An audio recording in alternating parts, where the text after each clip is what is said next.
Hi, I'm John Ray on the Price and Value Journey. When know, like, and trust doesn't matter. A neighbor of mine just had a new standby whole home generator installed for his home, replacing an older unit.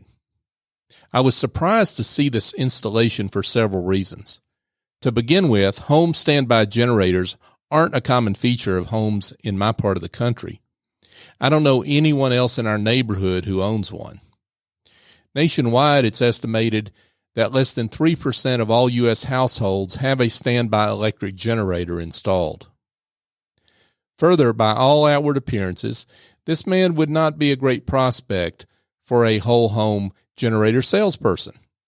He's now retired, and I know that he and his wife have considered selling and downsizing, and generators of the size he bought stay with the home. In addition, he's got a reputation for being cheap, one he gets good-naturedly teased about.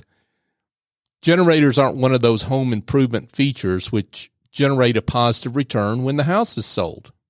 So the idea of this thrifty-minded guy buying a generator, which costs somewhere between $5,000 and $10,000, depending on the size of the unit, was eyebrow-raising for me. If you make your living selling whole home generators, you might look at this guy and think he's the lowest likely to buy prospect. You would have been wrong. Maybe my neighbor's background in the insurance industry makes him risk averse. Maybe he's had a previous bad experience with an extended power outage. Maybe a recent fall makes him value knowing lights will always be available, so he'll always be able to see where he's going.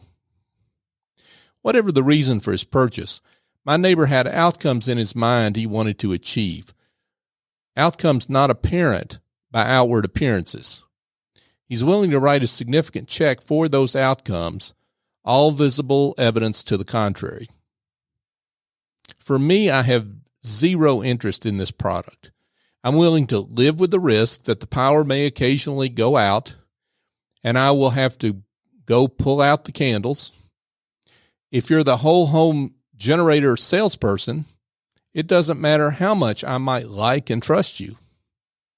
This is where the old cliche about how people do business with people they know, like, and trust comes up short. Know, like, and trust is vital, of course, yet a customer must be motivated to buy. As with my neighbor, those motives are not immediately apparent. The only way you would have known of my neighbor's motivations is to have a value conversation. It's a dialogue focused on the desires, hopes, dreams, taste, and problems of that client sitting in front of you. It's their values, instead of the features and benefits of whatever you are selling. In his book, The Secret of Selling Anything, Harry Brown writes, "Everyone is already motivated. The only question is, by what? Your job is to find out what it is that motivates your prospect. Don't confuse your products with motivations. No one ever buys a product. He buys what the product will accomplish. He buys because there's something he wants for his life. Your job is to find out what that something is." As a professional services provider, if you don't have the patience to have a value conversation, then you don't understand the client who's sitting in front of you. You may think you do, but what you think you know may simply be your preconceptions. And if you don't understand the motivations driving that client, then your pricing will be wrong. Guaranteed.